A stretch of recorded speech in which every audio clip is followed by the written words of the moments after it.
Buen día. Buen día.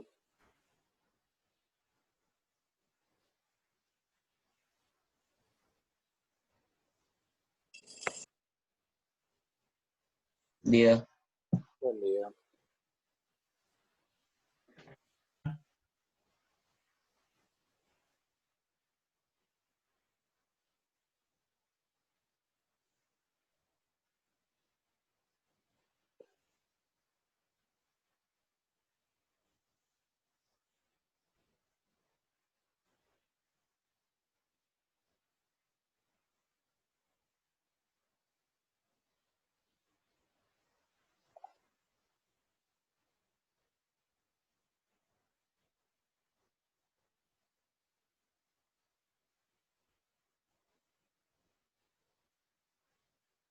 Buen día.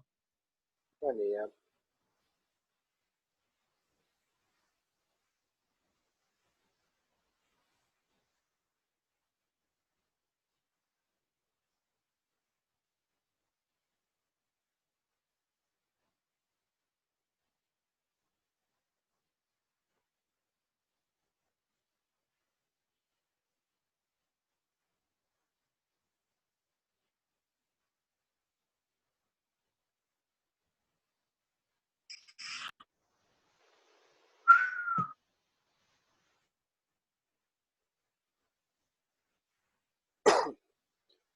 Bien, vamos a esperar un poquitín que se termine de conectar la gente.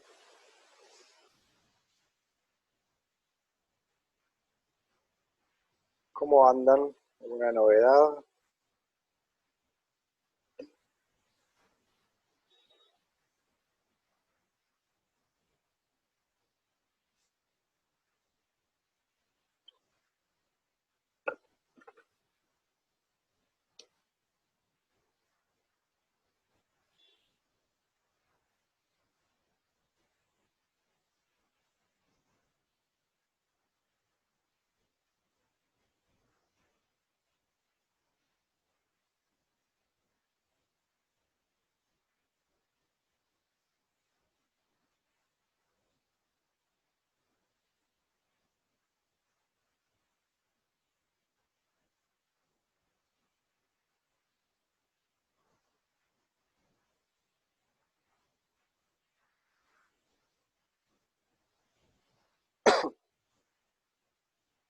Bien.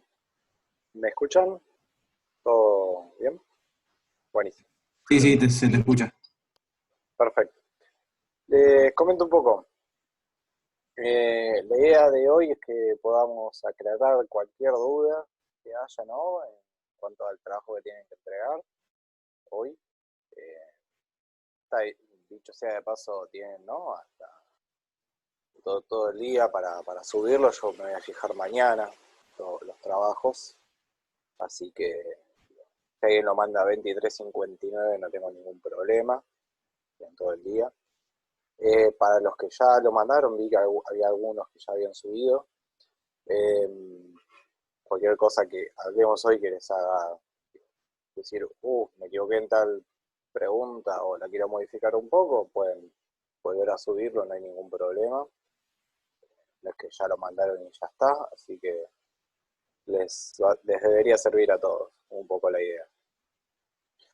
Bien, primero que nada, los escucho a ustedes a ver si alguno tiene alguna duda en particular, puntual, algo que no les haya quedado claro, de las preguntas en sí. Yo con la primera no encontré lo de las provincias, no lo encontré en el libro. Va, en realidad tampoco lo entendí, pero no entendí eso. Eh, Bien, lo de la representación de las provincias. A ver, hay dos cuestiones que se cruzan. Por un lado, tenemos ¿no? la cuestión que es lo de morenistas sabederistas, ¿no?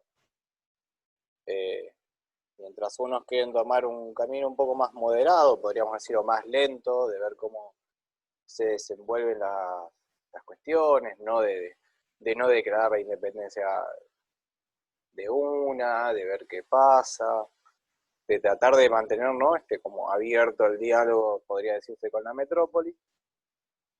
Otro sector que es más radical justamente busca catapultar o utilizar, ¿no?, la Revolución de Mayo como plataforma para avanzar con medidas más profundas, podríamos decir, ¿no? La ruptura total con el vínculo colonial, por ejemplo, ¿no? O la libertad de comercio, que eso sale de primera, ¿no? Estos dos sectores. Al mismo tiempo, estos dos sectores que podríamos decir, o podríamos caracterizar, que están enfrentados por básicamente el ritmo o los tiempos que tiene que tener esta revolución, ¿no?, la profundidad de las medidas tomadas, también, ¿no?, se enfrascan, por así decir, en esta pelea de qué hacemos con el resto de los territorios y provincias dependientes del virreinato. ¿Esperamos a que estén dentro del gobierno para poder representarlos? ¿O no esperamos nada y seguimos avanzando y que se vayan sumando? El sector, digamos, morenista es el que dice, sí, convocalos, pero mientras hay que seguir de alguna forma, ¿no? Mientras que el sector saavedrista dice, no podemos seguir, ¿no?, en esta junta que se conforma, nada más, digamos, profundo, hasta que justamente consigamos la representación de estos territorios también, ¿no? Que, de hecho, digo, el sector que va a ganar esta discusión, que sería de tiempos, va a ser la saavedrista, porque se va a terminar convocando y se va a formar la Junta Grande, ¿no?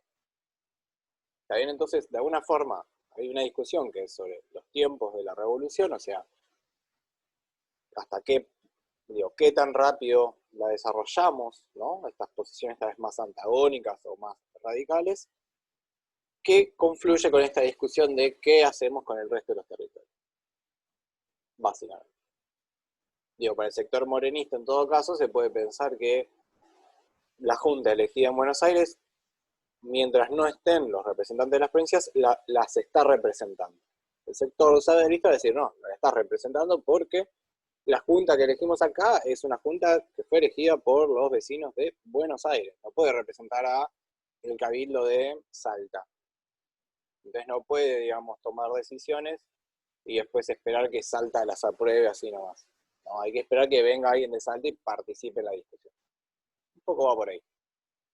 ¿Se entiende mejor ahora?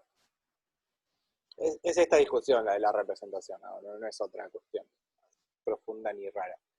En un punto digo, ¿por qué confluyen? Porque al sector de Saavedra le sirve esta discusión para demorar o para, digamos, hacer un poco más lentas las cosas. En última instancia, no es que Saavedra necesariamente haya sido un fanático o un ferviente idealista que haya pensado, tenemos que representar a todos. No, simplemente era, bueno, esto me sirve para ganar tiempo, ¿no?, para ver cómo se desenvuelven las cosas. Pensemos que 1810 está todavía todo muy caótico y no se sabe qué va a pasar. ¿Bien? También de ahí viene esta mesura, podríamos decir, desde el sector más moderado. Bien, ¿alguna otra duda o pregunta sobre esa primera consigna? Aprovechen que tenemos la clase para esto, ¿eh? Con la consigna 2, ¿alguien? Yo tengo una duda con la 3. A ver, dale. Habla sobre la relación entre el Congreso de Tucumán o algo así. No me acuerdo si es la 2 o la 3. Sí, la 3. Yo puse como que las similitudes que tenían, pero no sé si está bien lo que puse. Como que no sé a qué te referís. La consigna pregunta por cómo relacionarías vos, ¿no? O sea, vos lo podés, es medio abierto en el sentido de que vos lo podés tomar con varios puntos, quizás. Congreso de Tucumán de 1816 con la Asamblea del año 13, ¿no? Que había empezado en 1813 y que sabemos que se termina de romper en 1815. ¿Cómo se relaciona? Bueno, para empezar, marcando similitudes, ambos dos son congresos constituyentes. ¿Por qué un congreso constituyente? Puntualmente con esa palabra, porque lo que buscan es generar una constitución, de ahí constituyente, ¿no? No es cualquier congreso, el congreso que tenemos actualmente funcionando no es constituyente. Ya tiene una constitución, no tiene que formar otra constitución. En cambio, en este caso, digo, no hay esta constitución, que en última instancia, ¿qué es la constitución?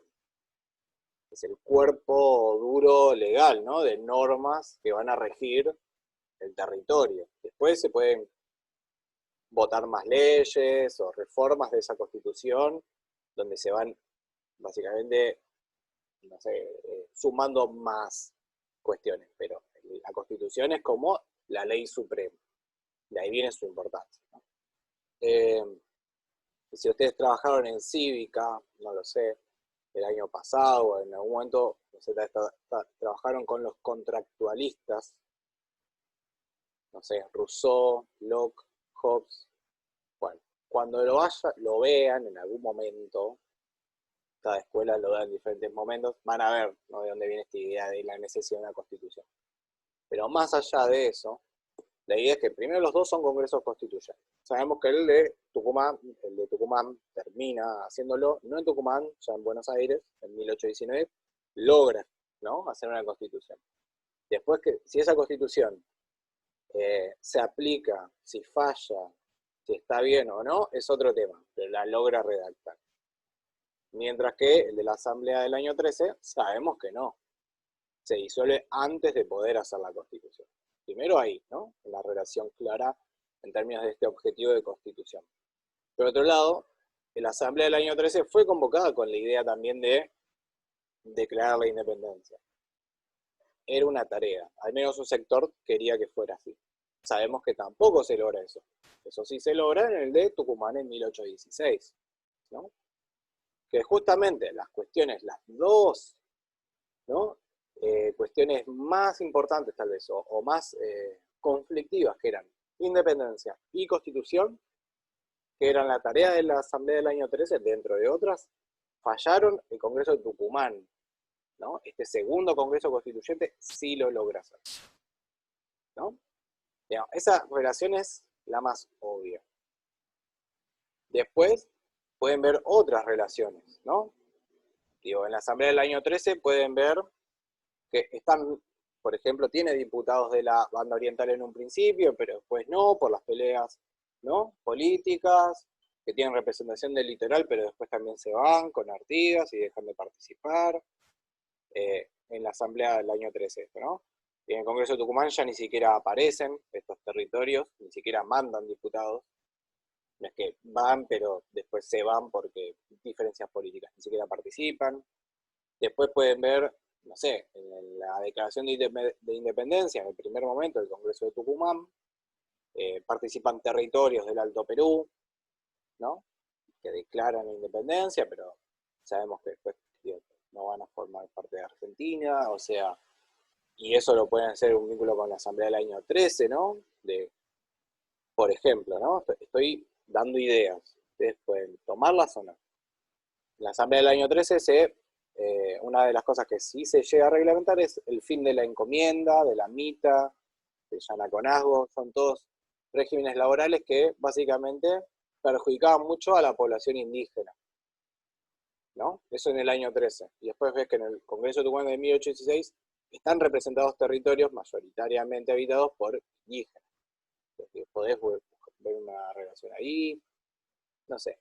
Se puede tomar desde varios puntos. El más importante es, repito, independencia, constitución.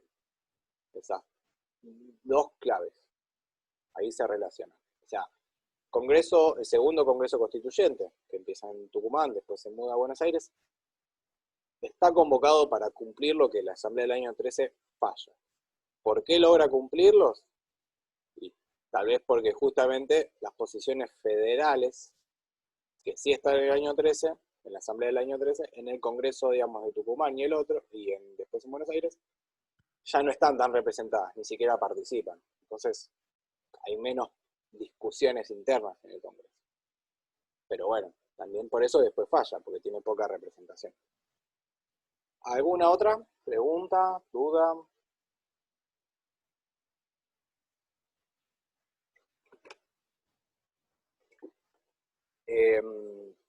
Santi, vos me habías escrito por la 4. ¿Te aclaró mi respuesta? ¿No? ¿Me estás escuchando? Me parece que no me escucha. Ni levanta la cabeza. Ahí está. Tal vez estaba trabado. ¿No? A ver.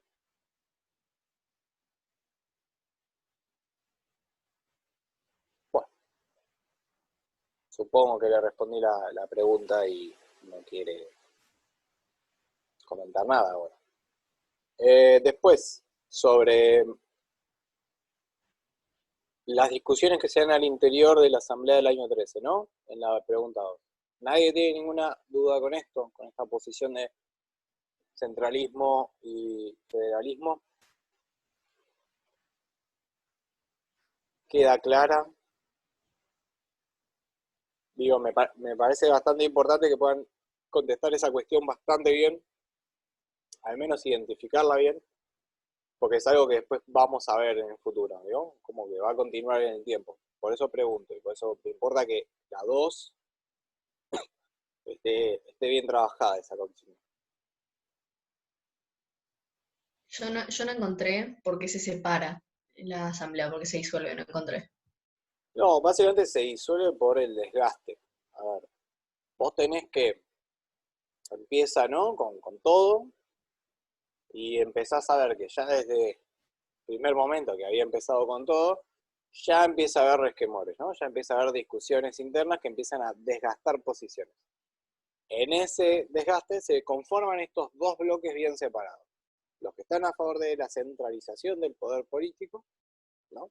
Y los que están más a favor de una federalización. O sea, la primera posición, la de la centralización, es el único sujeto soberano es la nación. El otro es, las provincias son sujetos soberanos y están en igualdad, ¿no? En pie de igualdad entre sí. Estas discusiones van a generar que se traben, ¿no? Las problemáticas, que no puedan tratar los temas, y de hecho va a llegar a tal punto el enfrentamiento que un sector literalmente se va, deja de participar, ¿no? Que es la Liga de los Pueblos Libres, ¿no? Es el sector de Artigas, en un primer momento, que no lo reconocen, ¿no? Los centralistas no los reconocen, no los dejan participar, entonces ellos se retiran, el litoral acompaña, ¿no? A Artigas se retira también, y básicamente se vacía de representación esa asamblea. Que en ese momento se ve que, digamos, problemático, entonces lo que ocasiona es que se disuelvan sí, o que básicamente ya dejen de concurrir, pero después se hace este segundo intento, podríamos decir, ¿no? El de Tucumán, donde por más que no estén representados estos, dicen, ya fue, avancemos, ¿no? Básicamente. O sea, si en un primer momento se disuelve, porque de alguna forma igual también están buscando ver de qué forma se pueden acercar posiciones, ya para el 16 dicen, ya está, no importa, no se pueden acercar posiciones, nosotros hacemos lo nuestro, ellos harán lo suyo. ¿Dónde se resuelve esa discusión? Pasa de discutirse en esta asamblea a resolverse en el campo militar, ¿no? En el plano militar. Porque desde 1815 ya la hostilidad entre el litoral, Artigas y Buenos Aires ya es abierta, ¿no? Ya digo, hay enfrentamientos militares. Entonces, digo, lo que no se resuelve políticamente se pasa a resolver por las armas. Por eso se disuelve. Y pensemos, ¿no?, el contexto general de la guerra, que eso también ayuda a pensar. O sea, en 1815 cuando se disuelve la asamblea, igual ya, digo, para 1814 venía súper trabada la asamblea. Y el riesgo de una invasión realista era real y era, digamos, un peligro constante para las provincias, sobre todo para las provincias del norte. Digo, acá no lo vimos en detalle, pero imagínense que, digamos, a lo largo de los años, Salta, Jujuy son invadidas varias veces, Tucumán está a esto nomás, digamos, de también caer a manos realistas, ¿no?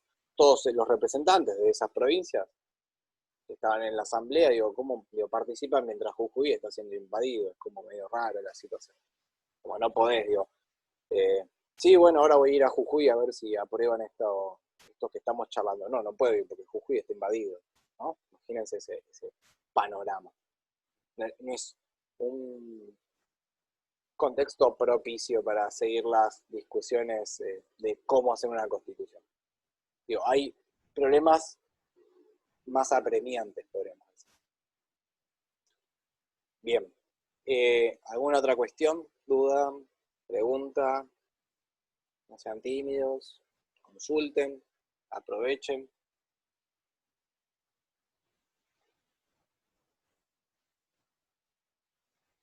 De la 4, por ejemplo. ¿Ninguna duda, cuestión? Digo, es más describir, ¿no? Los frentes de batalla que están ahí en el punteo. Bastante fáctico, pero digo, tal vez hay alguna duda que no entiendan.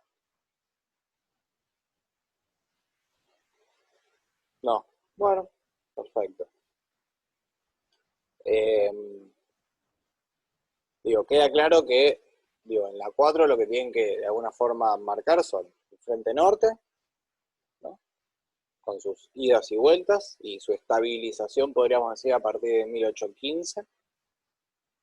El frente este, que podríamos dividirlo en que en un primer momento está, ¿no?, Paraguay, pero que se corta rápido, y después en realidad sobre todo es el problema de la banda oriental, ¿no? E incluso el litoral en general, Santa Fe también, digo, dependiendo de cada momento. No importa eso igual. Y después, ¿no?, la campaña de los Andes, de San Martín. Y cómo eso se relaciona con las campañas de Bolívar en el norte. Esos serían como los escenarios que tienen que poder identificar.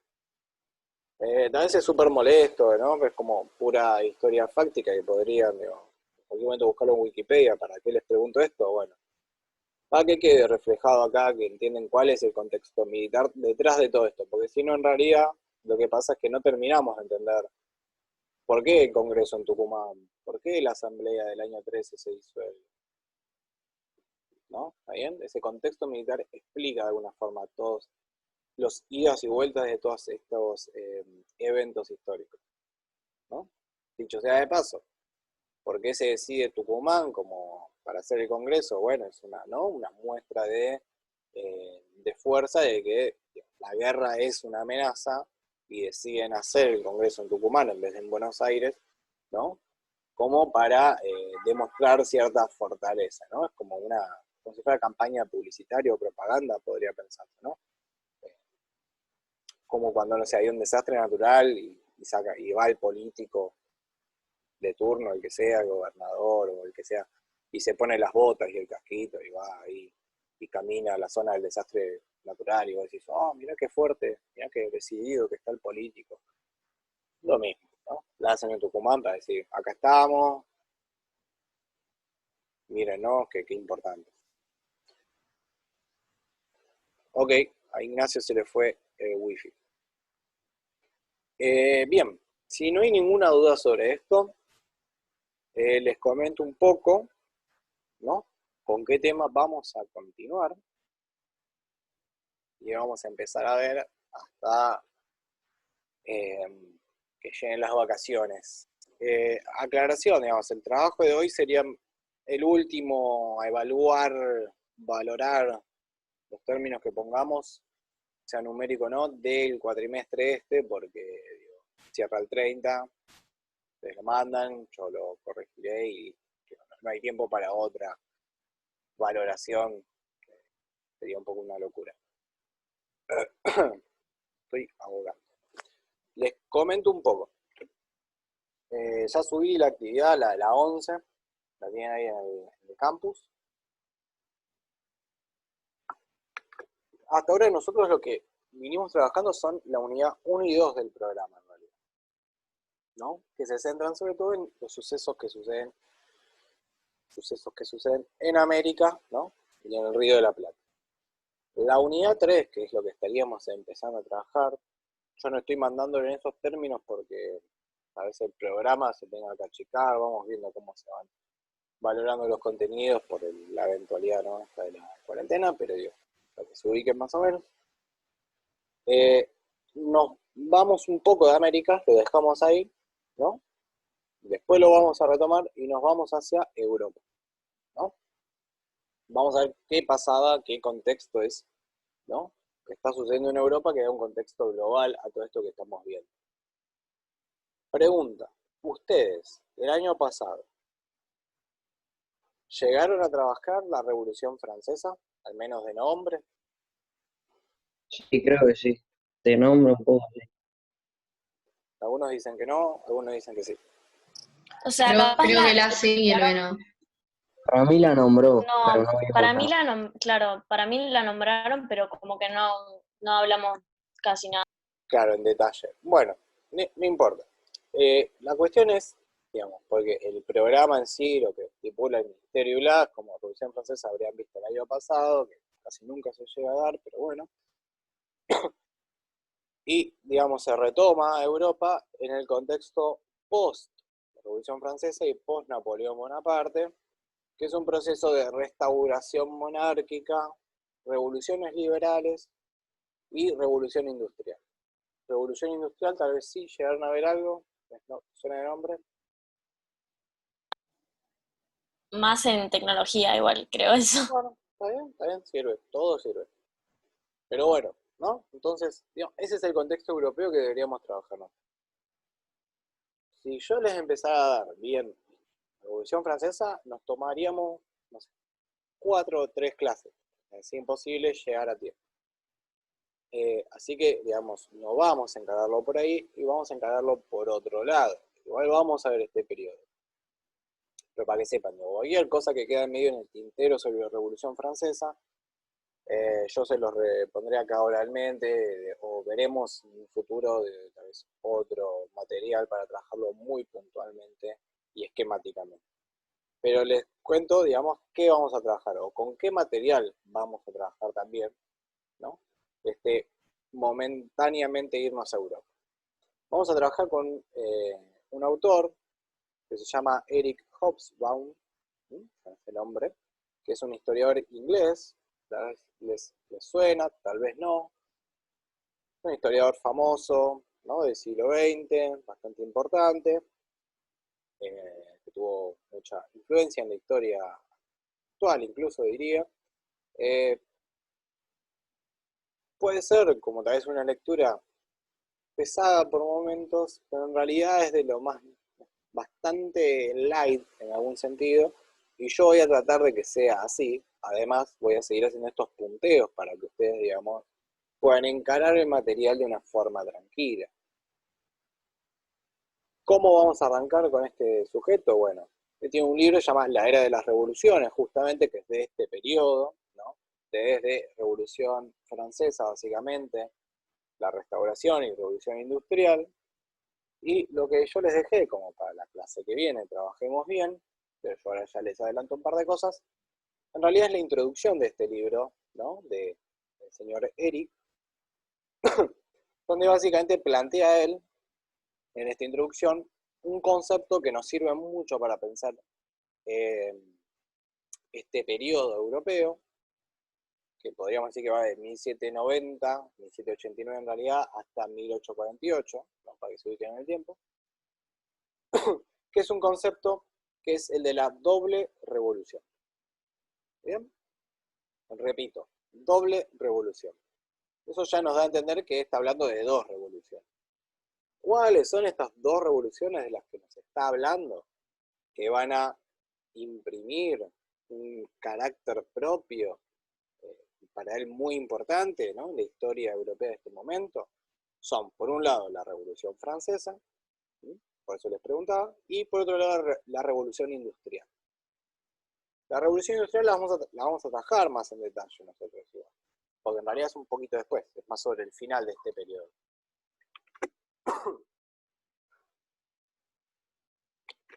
Lo que él dice, básicamente, y por eso les dejé esta introducción, porque de alguna forma sintetiza las ideas del libro, es que esta doble revolución que se da en Europa, Revolución Francesa y Revolución Industrial, son, de alguna forma, la revolución económica y política, ¿no?, que se da en esta Europa de principios del siglo XIX, que van a configurar el desarrollo capitalista, ¿no?, primero de Europa y después hacia todo el mundo, ¿no?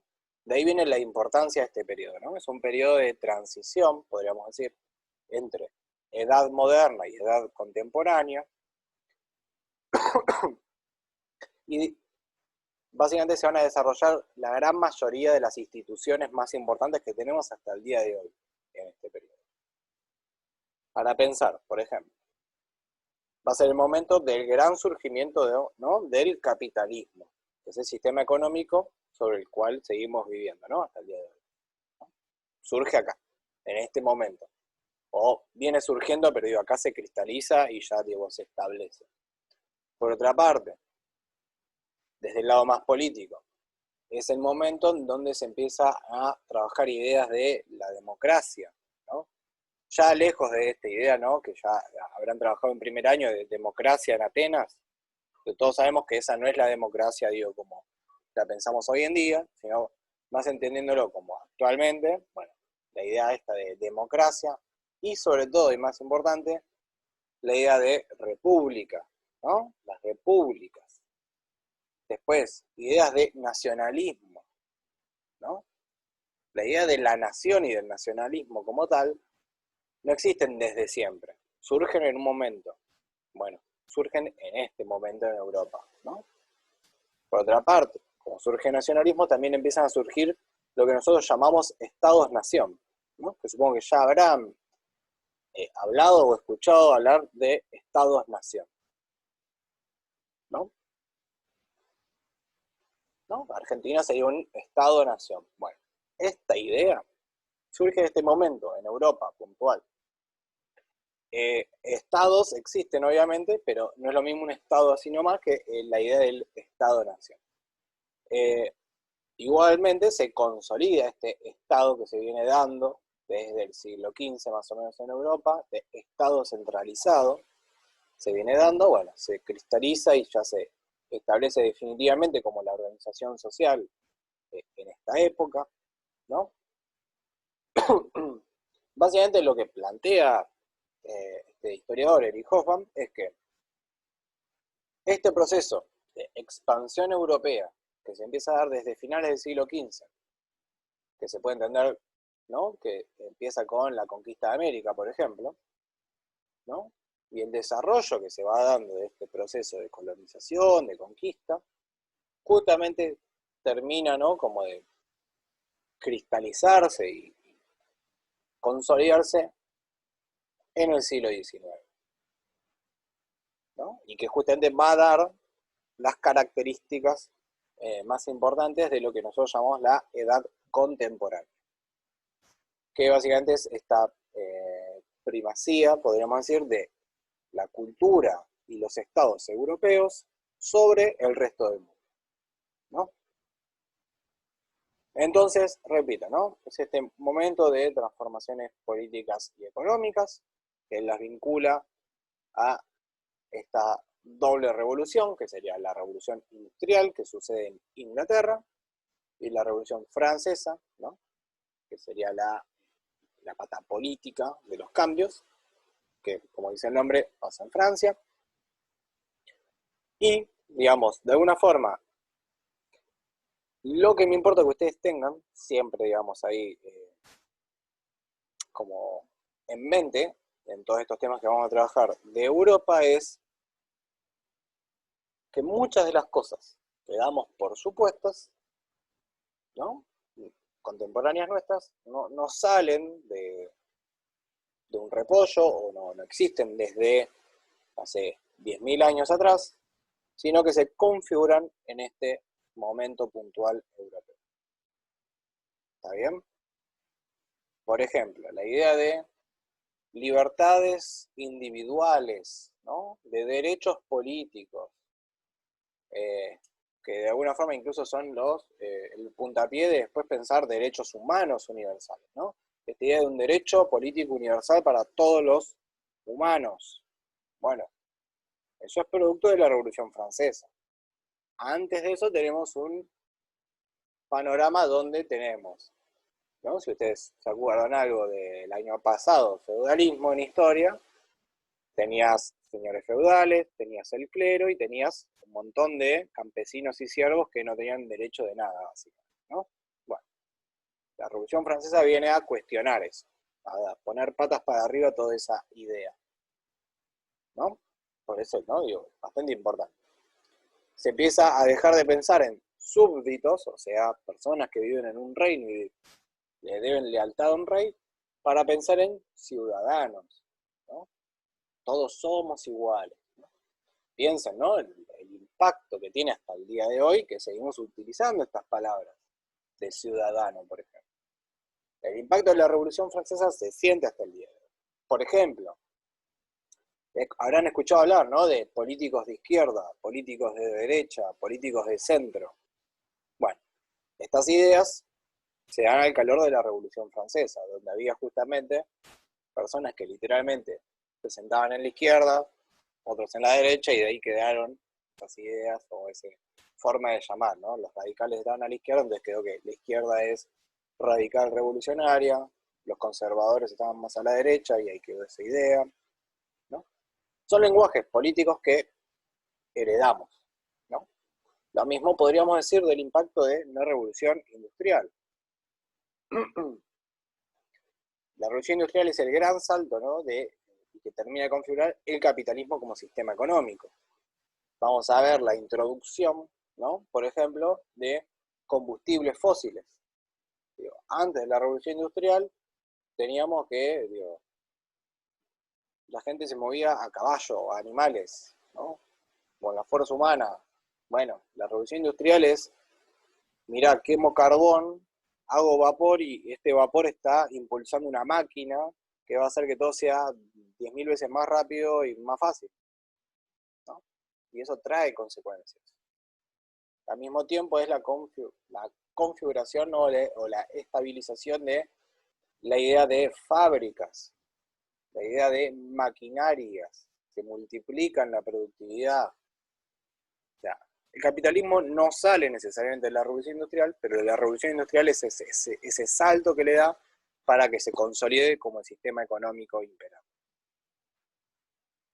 Ustedes van a ver igual, ¿no? En el punteo que les dejo, soy un poco más preciso de lo que estoy diciendo ahora y tienen más aclaradas las cuestiones. Más allá de eso, porque ya son casi 40. Lo que quiero es que, nada, tengan esto en cuenta. ¿Con qué marco conceptual vamos a analizar estos procesos? Con la idea de la doble revolución, con la idea de que este es el momento en que básicamente van a cambiar las cosas, ¿no? De una forma trascendental y que va a establecer los pilares, podríamos decir, ¿no? O las bases de muchas de las instituciones que tenemos hasta el día de hoy. ¿Está bien? ¿Se entiende esto? Digo, es más conceptual esto, ¿no? No esta vez tanto fáctico como veníamos viendo, de que tipo, ¿qué pasa este año? ¿Qué pasa este año? ¿No? Tengan eso en cuenta, es un poco más abstracto lo que vamos a ver. La idea es que después de, digamos, o sea, la clase que viene igual lo vemos más en detalle, pero la siguiente actividad ya va a tratar sobre, más que nada, el proceso de restauración monárquico, que justamente es como una respuesta de las monarquías europeas a, ¿no? Todas estas ideas revolucionarias que plantea y disruptivas que plantea la Revolución Francesa, y vamos a ver qué pasa con eso. Pero bueno, para que sepan, ¿no? En qué nos estamos metiendo, ¿no? Dejamos América de lado por un tiempo y volvemos a estudiar Europa, ¿no? Como habrán hecho años anteriores. ¿Alguna pregunta, cuestión, duda, última, así que quieran plantear sobre las preguntas o sobre esto que acabo de decir? ¿Todos la tienen re clara? Bueno, me alegro por ustedes. Acuérdense de mandar los trabajos, por favor, ¿está bien? Que no haya ningún ausente o no entregado, les pido. Porque ya para el 30 tenemos que entregar las devoluciones, ¿no? Individuales de cómo lo han hecho, cómo estuvieron trabajando. Y este trabajo que se entrega hoy se tiene en cuenta. Bien, mucha suerte, chicos. Que terminen bien la semana. Gracias. Chao. Chao. Gracias, chao. Chao.